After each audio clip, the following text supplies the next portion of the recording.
Respiration. Respiration बाबू, respiration को हिंदी में क्या बोलते हैं? श्वसन। पहला बात करते हैं कि क्या श्वसन स्पेसिफिक सिम्टम्स है कि नहीं। तो क्या श्वसन स्पेसिफिक सिम्टम्स है? एकदम है, क्योंकि श्वसन भी सिर्फ लिविंग ऑर्गेनिज्म में होता है, नॉन लिविंग ऑर्गेनिज्म में नहीं होता है। कभी किसी लिविंग नॉन लिविंग ऑर्गेनिज्म को देखें कि श्वसन करता है? कभी कोई ऐसा बात है कि नॉन लिविंग बीइंग्स को श्वसन की जरूरत है, ऑक्सीजन की जरूरत है? ऐसा कुछ नहीं है। अर्थात श्वसन भी एक स्पेसिफिक सिम्टम्स है इसका, लिविंग बीइंग्स का। थोड़ा सा श्वसन के बारे में जान लेते हैं, जब ये है तो कैसे, थोड़ा सा इसको जानते हैं। देखिए बाबू, रेस्पिरेशन जो है यह एक प्रोसेस है, यह एक प्रक्रिया है जिसके द्वारा सजीव क्या करता है? ऑक्सीजन को अपने बॉडी में लेता है और इस ऑक्सीजन को क्या करता है? ऑक्सीजन की सहायता से हमारे शरीर में ग्लूकोज का विखंडन होता है, जिससे एनर्जी रिलीज होती है।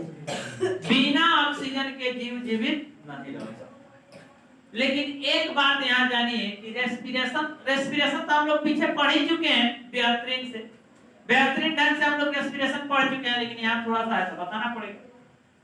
सबको पता है कि रेस्पिरेशन कितने प्रकार के होता है बाबू? 2 प्रकार के होता है। पहला को क्या बोलते हैं? Aerobic respiration. क्या बोलते हैं? Aerobic respiration. एरोबिक रेस्पिरेशन, इसका हिंदी क्या हुआ? वायवीय श्वसन। क्या हुआ? वायवीय श्वसन। दूसरा होता है आपको anaerobic respiration. Anaerobic respiration, anaerobic respiration, अवायवीय श्वसन। तो देखिए 2 श्वसन होता है। एक होता है एरोबिक रेस्पिरेशन, वायवीय श्वसन। एक होता है एनारोबिक रेस्पिरेशन, मतलब अवायवीय श्वसन। स्पष्ट नाम से ही हो जाता है। वायवीय माने वैसा श्वसन जिसमें ऑक्सीजन की जरूरत पड़ती है, उसको एरोबिक रेस्पिरेशन मतलब वायवीय श्वसन। और वैसा श्वसन प्रक्रिया जिसमें ऑक्सीजन की जरूरत नहीं पड़ती है, उसको अवायवीय अर्थात एनारोबिक रेस्पिरेशन बोलते हैं। उस प्रक्रिया को क्या बोलते हैं? एनारोबिक रेस्पिरेशन बोलते हैं। कोई दिक्कत? लेकिन आप कहिएगा सर जी हम जूनियर क्लास में थे तब से, छोटे थे तब से आज तक पढ़ते आ गए लगातार कि कोई भी जीव बिना ऑक्सीजन के नहीं जीवित रह सकता है। लेकिन आपने यहाँ खेले बिगाड़ दिए, सब उल्टा सीधा कर दिए। आप कह रहे हैं कि कुछ ऐसा जीव होता है जो रेस्पिरेशन करता है, उसमें ऑक्सीजन चाहिए, कुछ ऐसा होता है जिसमें ऑक्सीजन नहीं चाहिए। जबकि हम लोग छोटे थे तो एक स्टेटमेंट पढ़े थे, all the living beings need oxygen for the survival. मैंने कहने का अर्थ है कि सभी लिविंग बीइंग्स को ऑक्सीजन की जरूरत है जीवन सर्वाइव करने के लिए। लेकिन यहाँ तो बदल दिए।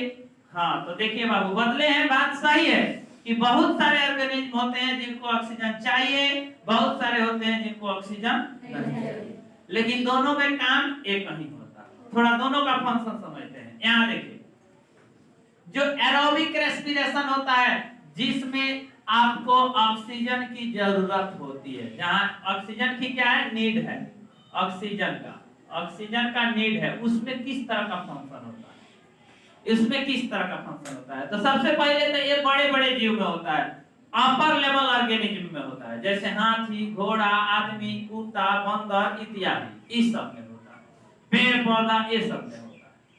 और एनारोबिक छोटे छोटे जीव में होता है, जैसे बहुत छोटा जीव, एक कोशिकीय जीव मान सकते हैं। कैसे होता है इसका फंक्शन थोड़ा हम जानते हैं। देखिए, जहां ऑक्सीजन की नीड है तो सबसे पहले हम जानते हैं कि हमारे बॉडी में हम जो खाना खाते हैं, हम जो भोजन लेते हैं, उस भोजन से हमारे बॉडी को कई सारे न्यूट्रिएंट्स मिलते हैं, उसी में ग्लूकोज भी प्रोवाइड होता है, सबको पता है। तो हमारे बॉडी में जो ग्लूकोज का निर्माण होता है, हम अपनी बॉडी को लेकर के चलते हैं, तो एक ग्लूकोज हमारे बॉडी में जो प्रोवाइड होता है वो ग्लूकोज होता है C6H12O6। ग्लूकोज को हम लोग आणविक फार्मूला ग्लूकोज का होता है C6H12O6, तो इसको हम लोग C6H12O6 डायरेक्ट लिख देंगे आणविक फार्मूला के रूप में। इसमें जब ये जो ग्लूकोज, जब हम रेस्पिरेशन करते हैं तो इसको ऑक्सीजन मिलता है। क्या मिलता है बाबू? ऑक्सीजन मिलता है। तो इसको ऑक्सीजन जैसे मिलता है तो रिएक्ट करता है, एक रिएक्शन, और रिएक्शन होने के बाद यह टूटता है। कौन चीज में टूटता है? तो सबसे पहले 6CO2 बनाता है। क्या बनाता है? 6CO2। फिर क्या बनाता है? 6H2O। फिर क्या बनाता है? 673 किलो कैरियर एनर्जी बनाता है। कोई दिक्कत? क्या बनाता है? तो 6 कार्बन डाइऑक्साइड माने 6 मोल कार्बन डाइऑक्साइड, 6 मोल H2O और 677 किलो कैरियर एनर्जी का निर्माण करता है हमारा बॉडी एक ग्लूकोज के अणु से। समझ में आया? अब यहां देखिए इस प्रक्रिया को क्या बोलते हैं हमारे बॉडी में। चलिए इसको एक और है, उसको बता के सब प्रक्रिया समझाते हैं। दूसरा जो है जिसमें ऑक्सीजन की नीड नहीं है, ऑक्सीजन की नीड नहीं माने ऑक्सीजन का रिक्वायरमेंट नहीं, इसमें किस तरह का फंक्शन होता है?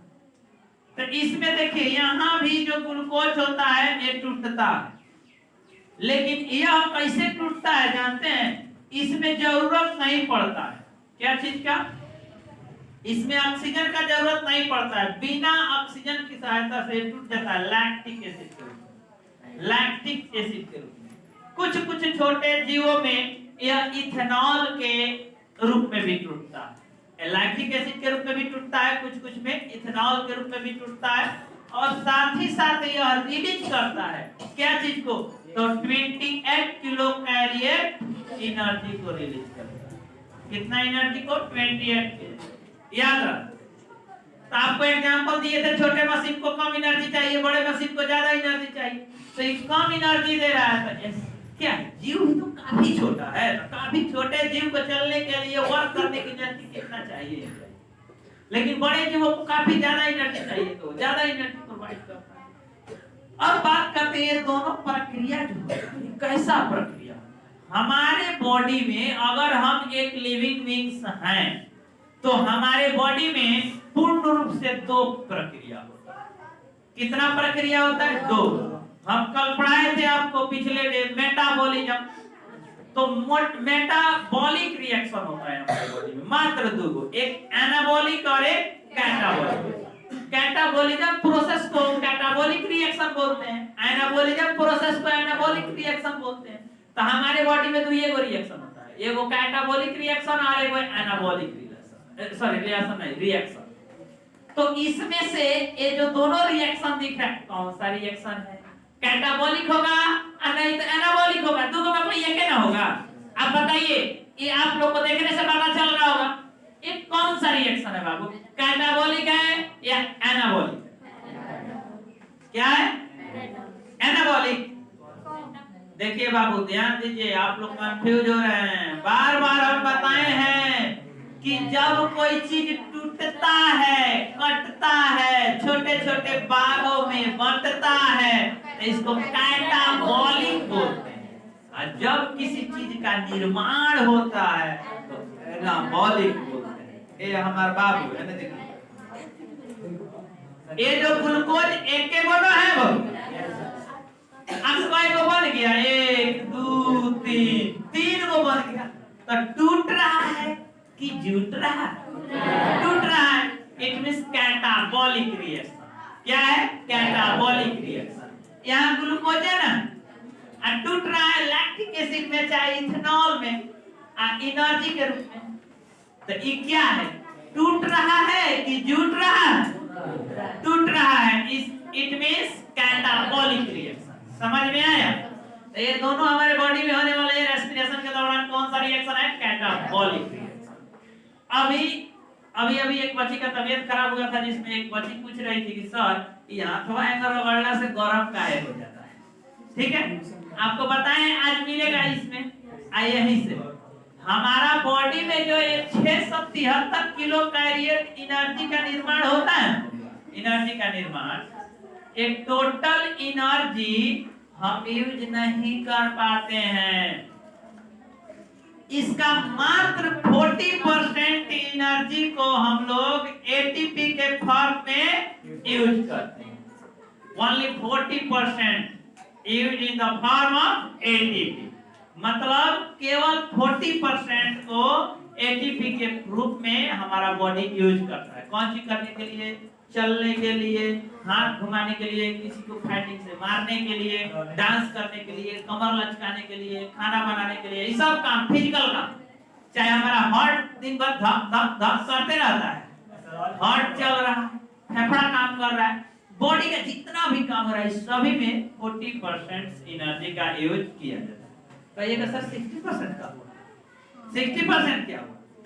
तो इसी में कुछ जो होता है वो तो आपको क्या कर दिया जाता है? स्टोर कर दिया जाता है, जिसमें इंसुलिन काम करता है। बताया था ना इंसुलिन का फंक्शन। लेकिन कुछ परसेंटेज एनर्जी जो होता है यहाँ से हमारे बॉडी से उष्मा के रूप में, कौन सी के रूप में बाबू? उष्मा। दिखाई दे रहा है ना? Yes sir. उष्मा के रूप में, कौन सी के रूप में? उष्मा के रूप में। कुछ परसेंट जो होता है उष्मा के रूप में हमारे शरीर से, ध्यान दीजिए, उष्मा के रूप में, उष्मा के रूप में समझ रहे हैं? उष्मा माने हीट। हीट के फॉर्म में हमारे शरीर से उत्सर्जित होता है, बाहर निकलता है, और वही हमारे शरीर का टेम्परेचर को मेंटेन करके रखता है। इसीलिए आपको कल बताए थे कि हम लोग कितना ठंडे में चल जाए, हमनी का शरीर ठंडा होगा? हम लोग नहीं होगा ठंडा। हम लोग कितना ठंडी में चल जाए, हम लोग का शरीर ठंडा नहीं होगा। जी बाबा, ये जो उष्मा के रूप में हमारे शरीर से बाहर निकलता है, कौन सी एनर्जी, यही हमारे शरीर को हीट करके रखेगा। इसलिए हम आपको बताए थे कि हम लोग कितना ठंडा में बाहर निकल जाए। देखिए पत्थर जो है ना, पत्थर को धूप में रख दीजिए, अब पूरा धूप मई का हो रहा है, मई जून का धूप है, उसके बाद जाकर पत्थर को छुइए, लगेगा चला देगा, इतना हीट हो गया रहेगा। अब उसी पत्थर को आप ठंडा के दिन में रख दीजिए बाहर, अब पूरा ठंडा चल रहा है फूस मार का, जाके छुइए, लगेगा बर्फ छू लीजिए। इट मींस कहने का अर्थ है नॉन लिविंग थिंग्स है। और वातावरण माने कहने का अर्थ वातावरण में जिस तरह का मौसम होता है उसी रूप में वो हो जाता है, बदल जाता है। लेकिन हमारा बॉडी नहीं, हम लोग का बॉडी का टेम्परेचर हमेशा 37.5 डिग्री सेल्सियस रहता है, 37.5 degree Celsius, 97 degree Fahrenheit approximately हमेशा रहता है। चाहे कितना ठंडा में हम लोग बाहर चल जाए, शरीर उतना ही हीट रहेगा। इसलिए देखिएगा ठंडी के दिन में जब पानी गिरेबल हो तो भाप फेंके, कौन सी फेंकी? भाप। भाप समझे लो लोग? समझ जब बॉयल होता रहो। आई देखिए, तो लैक्टिक एसिड के रूप में एनर्जी को प्रोड्यूस कर, सॉरी लैक्टिक एसिड में बदल जाता है और 28 किलो कैलोरी एनर्जी को प्रोवाइड करता है। कोई दिक्कत बाबू? अब देखिए यह क्या है? यह क्या है? ये भी एक हमारे सॉरी लिविंग बीइंग्स का कौन सा सिम्टम्स है? तो स्पेसिफिक सिम्टम्स है। एक लास्ट देख लीजिए आप, 2 मिनट लेटेस्ट आई, ठीक है? चलिए एक लास्ट है आपको न्यूट्रिएशन। क्या चीज है? न्यूट्रिशन। इसको हिंदी में क्या बोलते हैं बाबू? पोषण। ये दिख रहा है?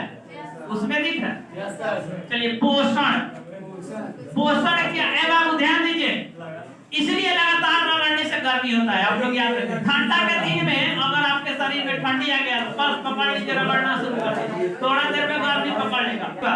देखिए न्यूट्रिएशन हमारे शरीर का, लिविंग बीइंग्स का एक स्पेसिफिक सिम्टम्स है कि नहीं? एकदम है, क्योंकि न्यूट्रिएशन केवल सजीव में होता है, निर्जीव में नहीं होता है। कभी देखें ईंट पत्थर को भोजन करते हुए? नहीं करता है। हम लोग को तो सजिया समय चाहिए, मतलब कई लोग आए सवेरे एक खरिया, खामा में एक खरिया, सजिया एक खरिया, उतना मत खाओ सब। एगो ना बता रहे, आजकल स्टेटस चल रहा है, सुनो, एगो आजकल स्टेटस चल रहा है। उस स्टेटस में क्या हुआ है कि मैंने वो बैटरी मोबाइल का जो है 99% चार्ज है, फिर भी चार्जर लगाया हुआ। वैसा ही होती है माँ जानते हो क्या करती है?